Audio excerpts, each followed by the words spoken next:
First quarter? That's what we on, first quarter? Okay. Just let me be known. First quarter, man. You know, I've been known. Yeah. It's the birthday edition. It is. Just let it be known. It is definitely that. Happy birthday to you. Bring this back. There you go. All right, y'all. Appreciate y'all rocking with us here on Strong Arm Radio, man. And it's been 50 revolutions around the sun today, bro. And I still feel like a young black man. This is how I feel. You know what I'm saying? And when I know I was sitting there reminiscing, you know, back in the days of Pompano, man, at Palmview Elementary, thinking about, you know, what would life be at 50? I think I'm pretty fly.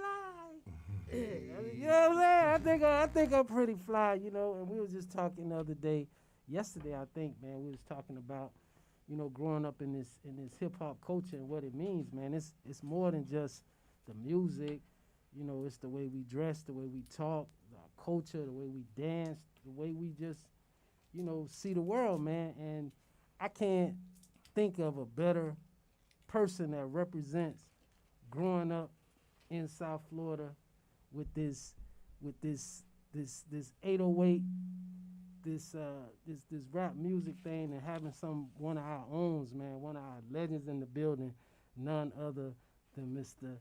J.T. Money. Woo! Okay, what's up? Happy birthday, brother. Listen, and I happen to come right at the right time. You see how it works, though. When God it's don't make authentic no and genuine like mistakes. that, it always falls in place like that, you know? God don't make no mistakes. Not bro. at all, not at all. Not at all, man. So Look at that. got our brother JT Money in the building, man. But you know how we do it on Ask Mathis, man. We gotta, you know, keep everybody informed and apprised of, you know, what's going on, man. So, you know, what's going on, we're gonna start off here. We're gonna start off with this voter fraud. So we talk about the voter fraud. What are we talking about? There was a race for a state senator here in Florida that was, you know, incumbent Jose Javier Rodriguez, who won back, you know, 4 years ago, and he was challenged this year by Ileana Garcia. Now, Ileana Garcia started a movement called Latinas for Trump. Now, I'm going to tell you how gangster she is, JT Money. Yes. Ileana Garcia, bruh, you know, so she was already down with your boy Trump. Ileana Garcia allegedly went and found somebody whose last name was Rodriguez to run against Jose Javier Rodriguez in her race, and she won by 34 votes, bruh. Wow. She won by 34 votes. And the dude that they got to run, who nobody can seem to find, this brother named Alex Rodriguez, is a mechanic, last they checked. Renting a crib in Boca, but using the address in Dade. Nobody ever checked out the address. This dude got 6,000 votes, bro. He never did a commercial. He never put out an ad. He never created a website. He never did a speech. Never even showed up, but still got 6,000 votes because he had that last name Rodriguez. Right. So how many of those 6,000 people do you think voted for this dude, Alex Rodriguez, who actually thought they was voting for Jose Rodriguez? We were just talking about it, Jeff Johnson, the name you know. Jeff Johnson, distinguished gentleman, that Eddie Murphy movie. Yep. You know, vote for Jeff Johnson, the name you know. And that's what she did.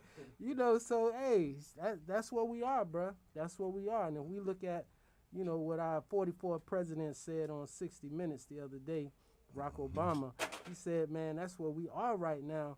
If we don't pull this thing down and we don't understand what this thing is about, it's really going to be a lot more, I'd rather your mama cry than my mama cry. It's really going to be a lot more than that. Because if you say, oh, it ain't no rules to it, I don't know about you, JT, but I know some people that I come from, and you tell them it ain't no rules. Right. I don't think people going to want to, they ain't going to want to see that. No, they really don't. Because, it's all out. All's fair in Right. war. It ain't even no love no Right, more. ain't no love no more. It's And just that's war. bro. They don't want to see that, bro. Life is war at that point. Yeah, they definitely don't want to see that, bro. They don't want to see that part of society. Right. When you come rocking out there saying it's all, it's all fair, and that's what, the guy we got sitting up in the White House, that's what he on right now, man. He out there telling people, the 72 million votes that I got, is cool, Right. but the 78 million votes that he got, Right. no, it's fraud. They cheated, and y'all keep voting. Y'all keep counting the votes in Arizona. Stop counting the votes in Pennsylvania. Throw out the votes in Detroit. Like, they don't understand, bro. We know some people that'll make this place look like straight up road warriors. Mad Max, Right. man, This running is true. around. Folks in the hood chilling, thinking that, okay, yeah, they know what time it is. Now you say, oh, ain't no rules. Okay, that's what we on. Ain't no rules. So we gonna do what we gotta do. So look out for that. We had some shenanigans that took place in Detroit yesterday. So, the numbers that we have at this point right now are what are called projections. So, the states have not, certified their elections yet. They have dates that are coming up. Like Georgia's coming up November 23rd. They got to certify their numbers. All the states got to certify their numbers. I think the latest one is like December the 6th. So during all this particular time, it's just, a call that the news media is making based on what are called exit polls. When people are leaving, you ask them like who you voted for. You look at some numbers on the websites. But until, the election officials come and certify, there's really no winner yet. It's just a projection. So one of the things that we've been trying to, put folks up on game is what is our president up there doing? Like, what is his mission? What is he on? Well, we caught a glimpse of that yesterday in Wayne County. Wayne County, for those of you who do not know, is where Detroit is. So you're talking about almost, over 800,000 votes that, came in. And so that canvassing board that has to sign off on the results in Detroit or in Wayne County, Michigan, it's 4 people on the board, 2 Democrats and 2 Republicans. And so the 2 Republicans voted against certifying the results. If you vote against certifying the results, then it goes up to the state board, which is run by the state legislature. Then the state legislature theoretically could come in there and say, no, we don't want Biden, even though he won Michigan by like 150,000 votes. They said, no, we don't agree with that based on the irregularities and the fraud and all this other stuff. So they split 2-2. When they split 2-2, bruh, the country and the world went ham yesterday, bro. I took a nap. When I went to bed yesterday I went to bed like 8:39 last night, right? I woke up around about 12:30, 1 o'clock this morning thinking like, yo, this is really, really on. By the time I woke up, they done already switched positions. They done put so much heat on the folks from Wayne County, and I sent you that email, Teddy T. Can you play that rant?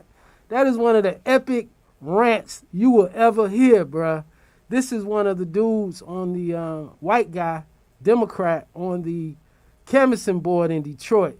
And when I tell you he went off, bruh, he went off on the other people, man. And that's what we need, as we always tell you guys. It's not up to just the black folks to make this thing happen. It's not enough of us in this country to make it happen. It's like what Dr. Martin Luther King said. He was like, look, man, I studied Mahatma Gandhi and I studied all these movements. The reason why I choose nonviolence is not because, I feel like nonviolence is necessarily the answer, even though I do, but we don't have enough guns. If you think you got your little chopper and you think you ready to take on the United States military, you got another thing coming to you. So check this out, y'all. This is the... We're not worried about that at all. I'm also not worried about any of your, things are bad so we can't certify arguments, because that's just ridiculous. You certified in August when they were worse. Less than 50% of the ballots were recountable. Now over 72% are. 58% of them are even balanced when it was less than 30% last time. So it's doubled. It's gotten way better because the Secretary of State actually jumped in and did her job, unlike you. But I know it's not going to change your opinion. You talked about not certifying Detroit, even though you acknowledged that Livonia, a city, by the way, I know you know is 95% white, had bigger variances than Detroit, which is 80% black. We understand, and you now added your name. So I'm not going to try to change your mind. I just want to let you know that the Trump stink, the stain of racism that you, William Hartman, and Monica Palmer have just covered yourself in is going to follow you throughout history. Your grandchildren are going to think of you like Bull Connor or George Wallace. Monica Palmer and William Hartman will forever be known in southeastern Michigan as two racists who did something so unprecedented that they disenfranchised hundreds of thousands of black voters in the city of Detroit because they were ordered to. Probably, I know, Monica, you think Q told you to do it or some other crazy stuff like that. But just know when you try to sleep tonight, that millions of people around the world now on Twitter know the name Monica Palmer and William Hartman as two people completely racist and without an understanding of what integrity means or a shred of human decency. The law isn't on your side, history won't be on your side, your conscience will not be on your side, and Lord knows, when you go to meet your maker, your soul is going to be very, very warm. And in the words of my brother from Sanford and Son, Officer Smitty, when you look over there from Officer Hoppy, saying, you done upped up now, buddy. And the world know it. The world know it. And by the time I woke up, bruh, everyone had come and those folks reversed, and now it was 4-0. They certified the results in Wayne County. So that's another arrow that's taken out of the orange man's quiver, you know. So he not even coming down to Palm Beach. He ain't even coming to Mar-a-Lago for Thanksgiving, man. He say he just going to stay there and just keep cooking up this stuff, bro. This dude literally is the Grinch that's trying to steal Christmas from the whole country, man. This dude is sitting there plotting on how bad he can make it, bro. He like, oh, y'all don't want me? Y'all don't want me? Y'all don't want me? Okay. That's what this dude is literally doing. He is around here firing people. How you going to fire somebody and hire somebody with 2 months to go? Who going to take a job for 2 months? You know what I'm saying? Unless you complicit to come in there with what he's doing. You're going to remove, you know, the troops out of Afghanistan while you are negotiating with the Taliban? Like, bruh, that's so irresponsible and so reckless. And I think it's going to take folks, you know, to go before D.C., go in front of the White House, and just come outside with them torches like children of the corn, because you know he's scary. Go out there like children of the corn and just be like, bruh, it's over, man. It's over. It's over. It's over. So, moving on, man. We see that one of our brothers, man, just, you know, got in that situation that he got into back in December on that private plane coming back from California, you know, seeing the manifest, you know, right around the corner in Opelika at the airport. So folks was wondering, like, you know, our brother Wayne, who don't seem to be, you know, political and very understanding about a whole lot of stuff, why would he come out the week of the election talking about, I'm rocking with this dude? And everybody like, why Wayne do that? Well, I guess we see now. I guess we see why Wayne did that. You know. Do you remember ain't nothing had nothing to do with him? You remember when he was like, ain't got nothing to do with them, you know? That's what I'm saying. Now all of a sudden. Wayne done got political. They been asking Wayne questions about politics. They asked him about the Migos. They asked him about just whatever's going on. Wayne like, bro, man, I don't know about none of that. All of a sudden, y'all come and do this. Well, you know, we understand this is about yourself. You know, we certainly don't wish jail on no man, prison on no man, and the fact that, you know, the feds took it, that in and of itself. What happened if this might be? What happened if this might be?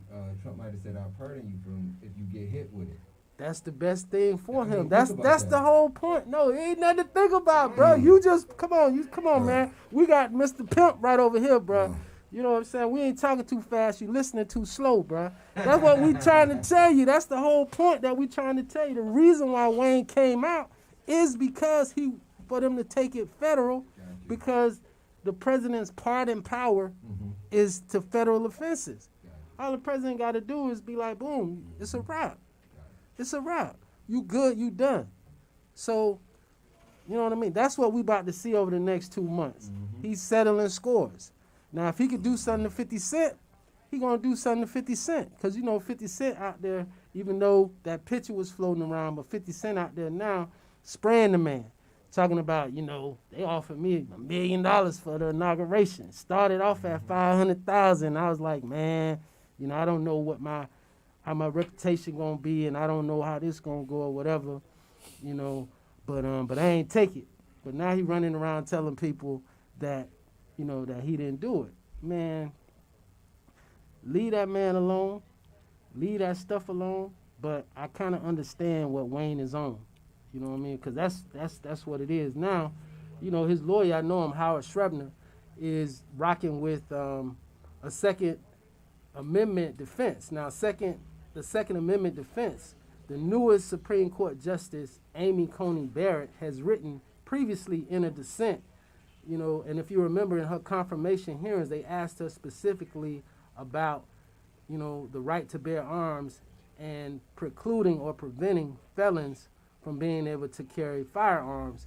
And what does she think about that? And so she basically said, well, it depends on who you are and whether or not, you're in a protected class or if you're nonviolent or something like that. So it's like they're trying to use that argument to basically find that the, firearm and banning felons from being able to, bear arms is unconstitutional under the Second Amendment. So, but the worst thing about this situation is that it is going fed, and if you are a felon in possession of a firearm, it starts at 10 years and can go up to 20 years depending on your criminal history. And we know with Wayne, who had the charge in New York in 07, I believe.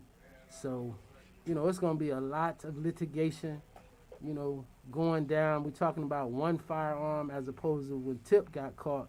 They talking about a whole arsenal. So, we definitely do not wish jail upon anybody, but we certainly understand, the dilemma that this brother has gotten himself into, and if he did not fly alone, why didn't somebody else say that was his? You know what I mean? Like, where's team at? Right. Were they all leaned up? So he just caught something. That's what you're saying. That's why he doing that. Right, because and he got arrested back in December. Well, no, he didn't get arrested. They surrounded the plane. They got an anonymous tip that came into Opelika Airport with the private jet, landed in December, and everybody was like, the news was reporting that Lil Wayne was on the jet and that his plane was surrounded, and that the feds went on the plane and searched and found all kind of drugs and found the guns.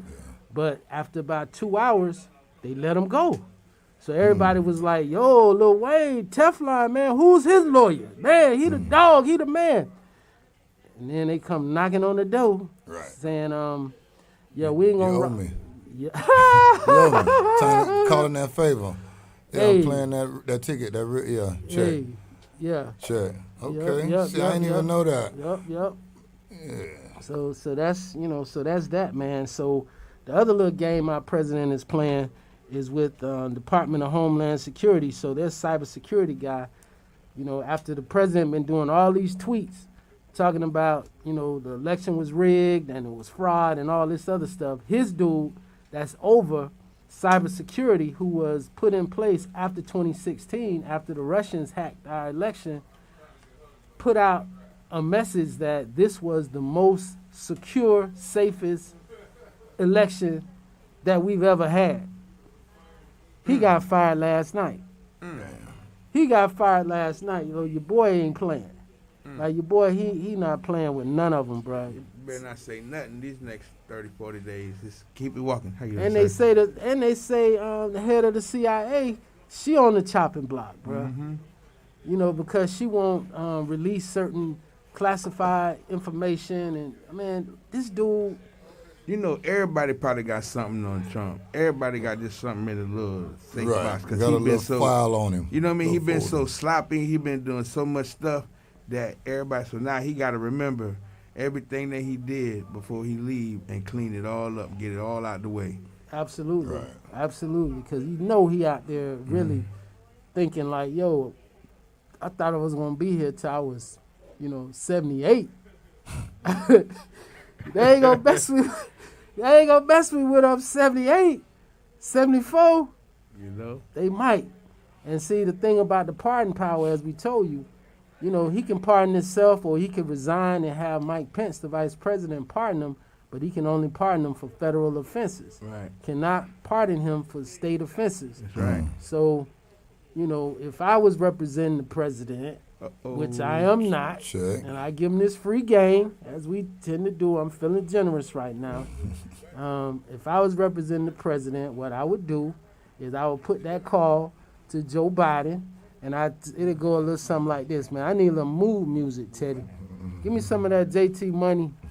Give me some of that JT Money, real gangster with that slow, give me some with that slow beat, JT Money, mood music, cause I need to get in the mood for when I'm Donald Trump calling Joe Biden. So check this out. Yo, you know who it is. You know what I'm saying? You know who it is. You know who it is. Dirty game. So, it looks like, Dirty game. this could be very, very ugly for you, bruh. But Dirty game. I'm going to make it easy for you. Nigga, Now, I'm willing to go ahead and let you get this rat-infested, stink old house. But you got to do something for me. Dirty game. Now, what I need you to do is I need you to holler at your boy, Mario Cuomo, the governor of New York. Tell him to holler at that, at that sister, his attorney general, Torian Brown, and tell her Dirty game. they don't need to do nothing with them cases. None of them cases in New York, bro.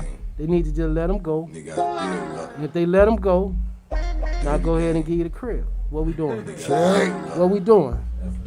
What Just we doing? negotiation, baby. Run it. Like Run that. it. Joe Biden gonna say run it.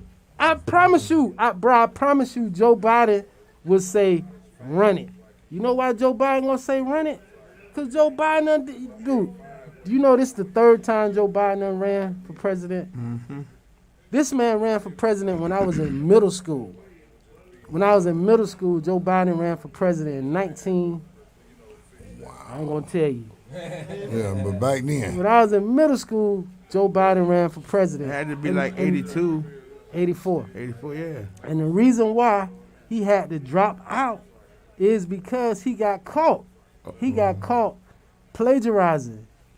He was plagiarizing. Like Joe Biden to go up there and give a lofty speech like Martin Luther King. From somebody else. And it was he Copyright. Biting lyrics. Biting lyrics. Melania did. Wrap it up. Exactly. Wrap it up. And see, we didn't have the internet back then when he was doing it. So he was rolling around, man, giving away, like this man whole swag. He had taken the prime minister from England, speech, and he like went with it, ran with it, and was this on some total, talking about who am I but the son, of a poor man, just it was sounding good, and people just saying kept go with it, and then somebody finally, caught wind of it and pulled out the speech and was like, yo, this man saying this other man's speech word for word, and the problem with what he was doing, he bit that man's whole lifestyle, that his whole life, he took the man's whole life, and it was like, nah. So Joe had to go. He had to go back home. That's what. Verbatim. Joe had to go back home. So you talk about Joe Biden and suffering the losses that he had. He was the youngest man elected to the Senate at 29, couldn't get sworn in until he was 30. By the time he got sworn in, his wife was in a car accident with his 3 children. His wife, his daughter died in that crash, and then his 2 young sons was hospitalized. for the longest. So can you imagine the type of loss that he suffered from that? And then, he just lost his son. That's why he wasn't ready to run in 2016 after being the vice president for 8 years, because his son, Beau Biden, who you know what I'm saying? Like, if you're a parent or you remember your parents, the parents always had a favorite one. Beau Biden was Joe Biden's favorite son. He was his favorite son. He was the attorney general. He was the guy he was the attorney general for Delaware. He was the guy that he was like, you're going to be the president. I'm setting you up. My time is gone. I'm like Conrad Bush, the one who's the head of the Bush clan. I'm like Conrad Bush. So I might not never get there, but I'm doing all the dirty work so that my son, Prescott Bush.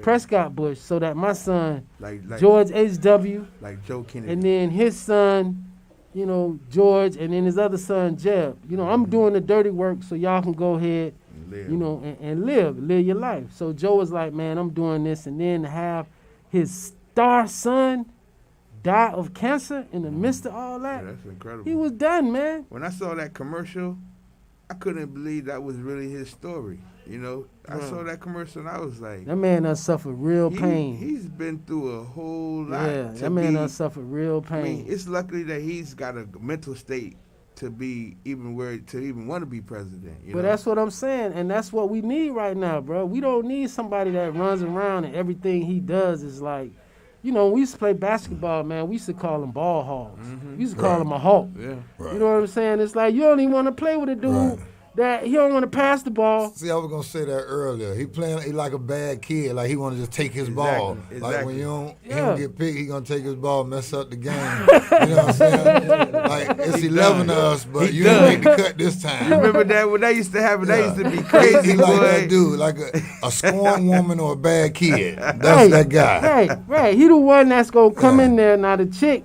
Let's talk about the chick. Now, the chick done been with this dude all the time, know what this man got to do to feed the family, and as soon as he going to roll off, now all of a sudden she on the phone talking about, hey, this what a stash at. This what he really on. This what he really doing. What? He got a side hustle. He grilling on the weekend. He ain't reporting none of that income. He DJ at all the parties. What?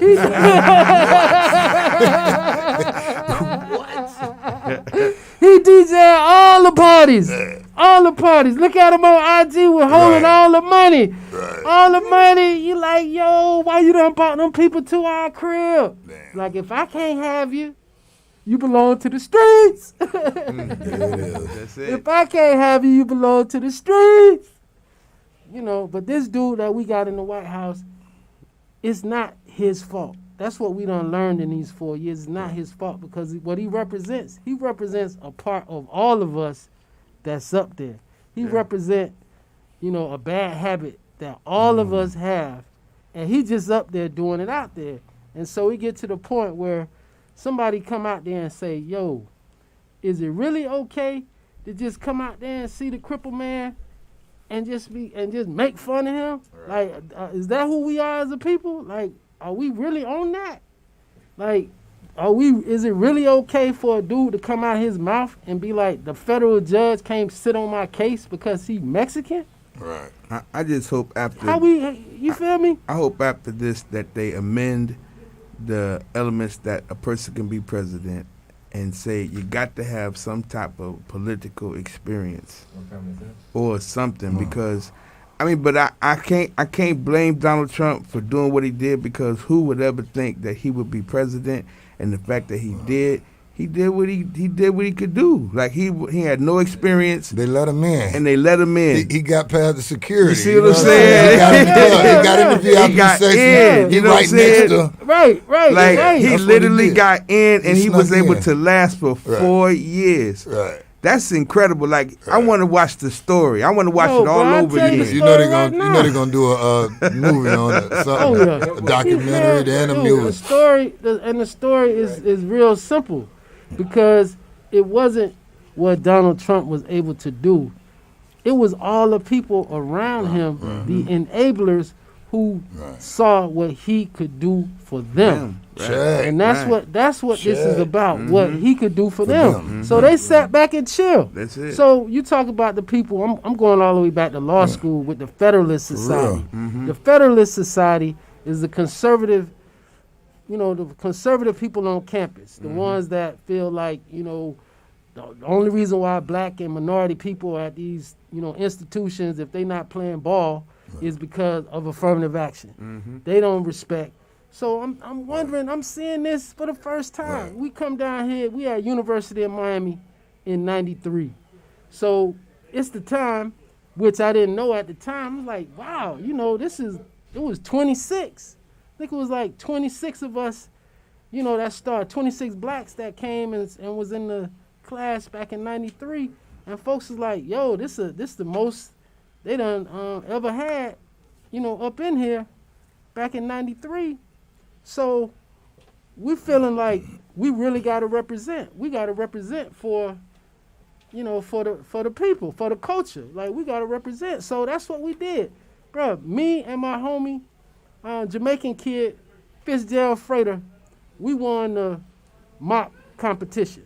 That means we were the best trial lawyers for the first year lawyers, the competition that they have, and the fact that the way we did it, like all the black students, all the black law students, we supported each other. And so when me and Fitz kept moving, going round by round by round, all the black students would be there. It was like a football game. Like coming there to see, me and Fitz, do our thing or whatever. And we just up in there, we just, we doing it. So it's like everything they asked us to do. My girl, Michelle Austin, Janine Rivers, they, did so well on their exams that they got on the what's called the law review. The law review is like, that's the honor council, whatever, for the law school. Like Michelle, Haitian chick, Janine, young lady from Spelman, just came on there doing their thing. We had folks in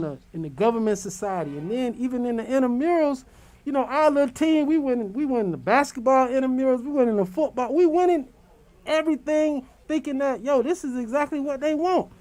We got so much hatred. So much hatred that people went in there and stole. They went in there and stole the admission records for the entering first year law students. Into my third year, the first year law students, they stole the records. They broke into the admissions office, stole the records, and tried to publish the records in the student paper called the Res Ipsa Loquitur, basically saying, somebody that's not qualified, that's not here, because one of these unqualified people are here in your place. You're talking about 1,300 students, and it's 26 out of 1,300, and folks in there tripping because it's a few people that's there. But on that particular thing that they was on, so you find out early at a young age that the better you do, the more people don't want you there. And so when Barack Obama became the president of the United States, this guy was the first head of the law review at Harvard. That's the top dude. That's the top dude at the law school, the first black dude. He was the head, the number one guy, and he was the best at whatever he did. And so the whole time, Donald Trump ran on that whole thing that some people have in their heart, that if a black man is there, he must not be qualified to be there. And who's not, whose place did he take, or what did he do? And that was Donald Trump's whole thing. When he go in there, he was like, Obama's not that smart. He's not that smart. Coming out there saying that. And this the dude who cannot put a sentence together. This guy comes out there, we ain't never seen his test scores. We ain't never, and you saw his niece said, he paid some Jewish dude to take his SATs.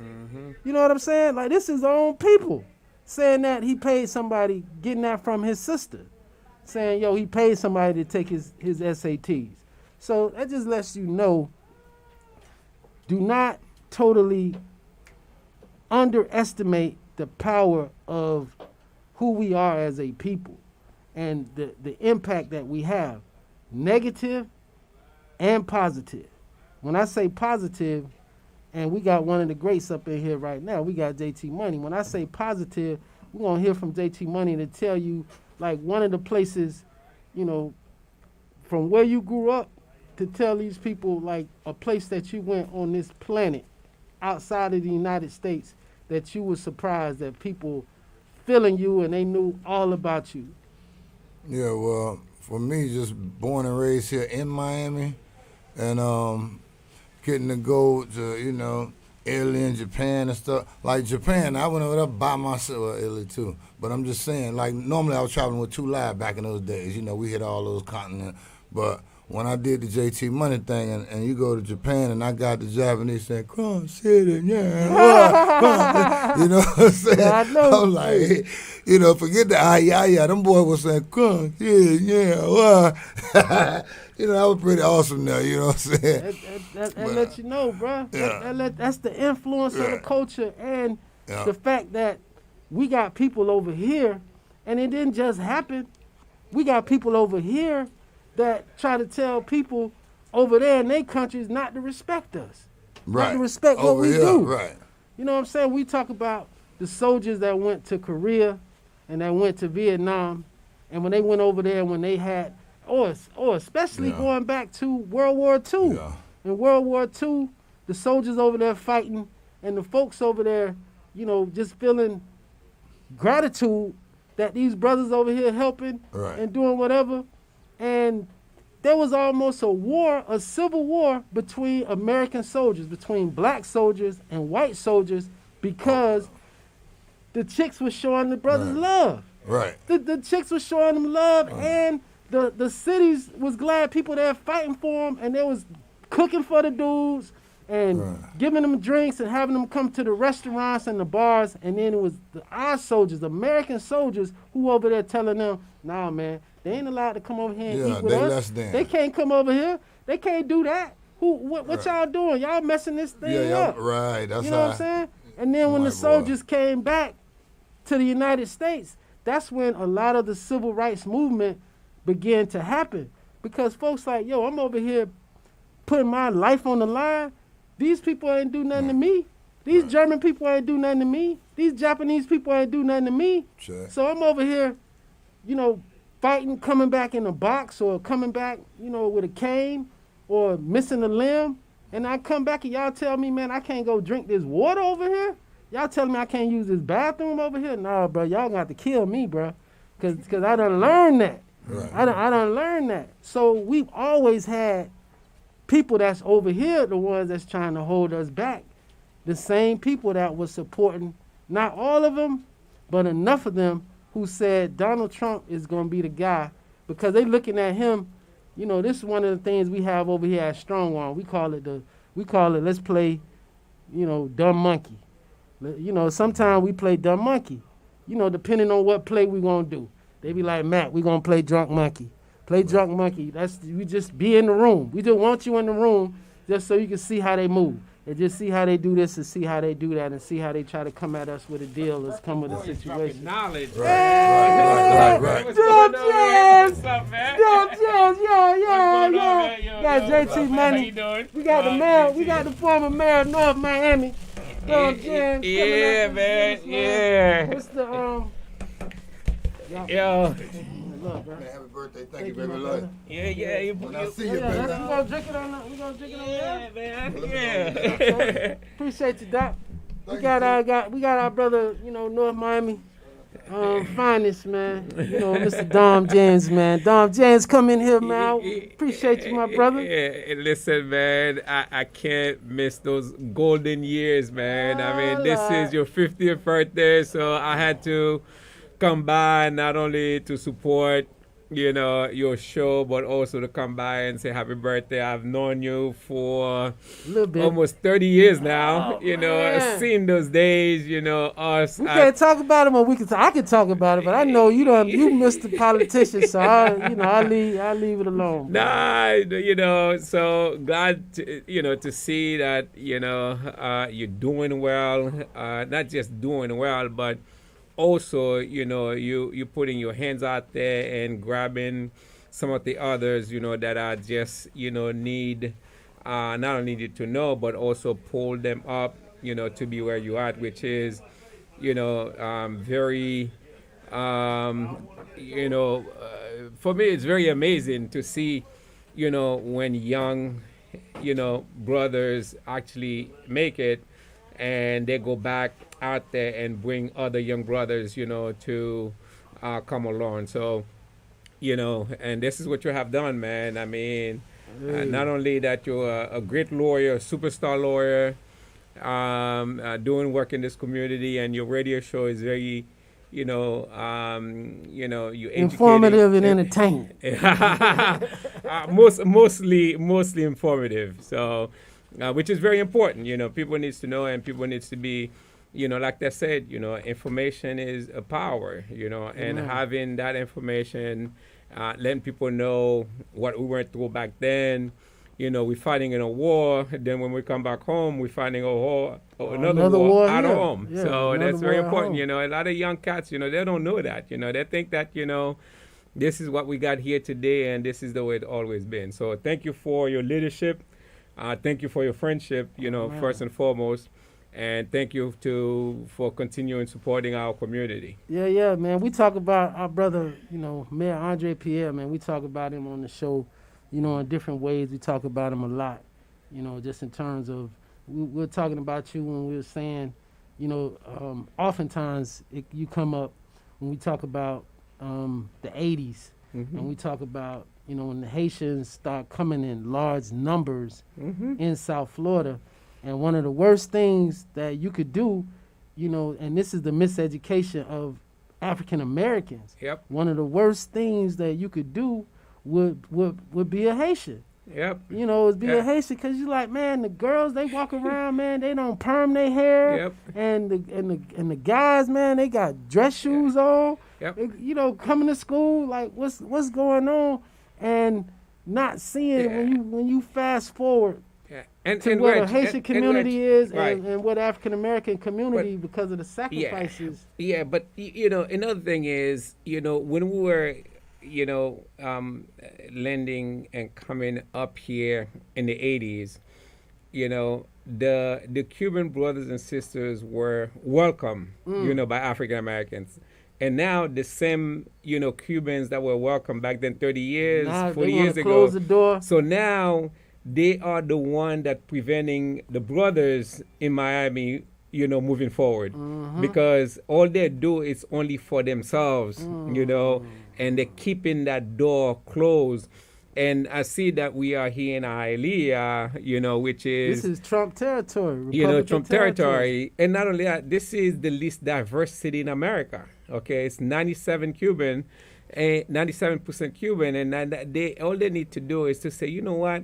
These brothers, they have been here, they fought for this country, they put this country where it is today. We didn't get our 40 acres and a mule, but everybody got theirs. But at the same time, the reason why the Cuban are successful is it's in our backs, the African American, what you guys have done in this town, in this community. And it's kind of surprising that, back then, we African American welcomed them, and at the same time, did not welcome the Haitians. And now the Cuban are turning around. We didn't understand. We didn't understand the Haitians. That's what I often talk about, bro. That we did not understand the Haitians because of the programming, programming that went into us in the history in terms of, roots. Oftentimes roots was our introduction to who we were as a people. So it's like we see folks in Africa with no clothes on, that's doing these crazy rituals. And all of a sudden, they on boats. Yep. Then they over here, and then we in chains, and then we get freed. And then once we get freed, we start, making our way. And it's like history just started right there. And it wasn't until, different people, because we wasn't getting the knowledge in the schools. We wasn't getting it in the classrooms. That's right. It wasn't until you had to have, community leaders like we had at the boys club, like Curtis Schaffner and Bill Hodges, you know, who would come with books and say, you know, y'all not learning about the kings and queens of Africa. Y'all not learning about this going on. Read this book right here. Look, read The Miseducation of the Negro by Carter G. Woodson. Yep. Understand what's going on. Understand that we are really related to the Haitian brothers and the Jamaican brothers and the Trinidadian brothers. Understand that y'all all related. And so this division is to keep y'all from knowing that's your identity, because they speak different. You know, two things, Reg. One is, you know, we all were on the same boat. We just dropped off at different location.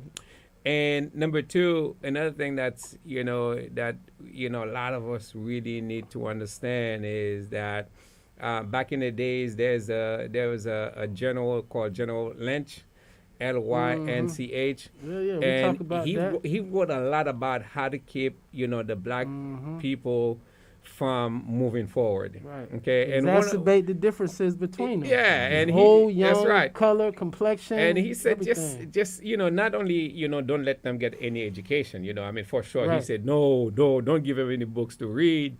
But he was like, you know, the way you keep them under is to divide them. Okay, and just like you just said, you know, just keep them divided, then we are going to rule this country for the rest of our lives, you know, till eternity. So that's where that, you know, concept came from. And, you know, it's sad to say, because I do speak to a lot of young cats these days, and when I said, do you know Lynch? I was like, who's that? I said, you know why we so divided? Where did that happen? Yeah, and we never learned that in school. Never. You know? Yeah, the Willie Lynch, man. So we appreciate y'all rocking, man. Yeah. Appreciate all y'all rolling with us, man. It is, you know, 50 revolutions around the sun, man. I feel sexy. You know what I mean? Yeah. I feel you. I certainly don't. This is not what I envisioned in elementary school, thinking like, oh man, once I hit 50, man, it's gonna be over. Yep. And, you know, nothing like that. So he got my man Chris Ward calling right now. Ward, you know I'm on the air, bro. You know I'm on the air. He probably looking at you. Come on, you got Andre. Yeah, man, we do. We do. Appreciate y'all rocking with us, man. We got the party in a socially distant, corona-friendly manner. Thank y'all for listening. Appreciate y'all. Much love. Happy birthday to you. Oh, man. What's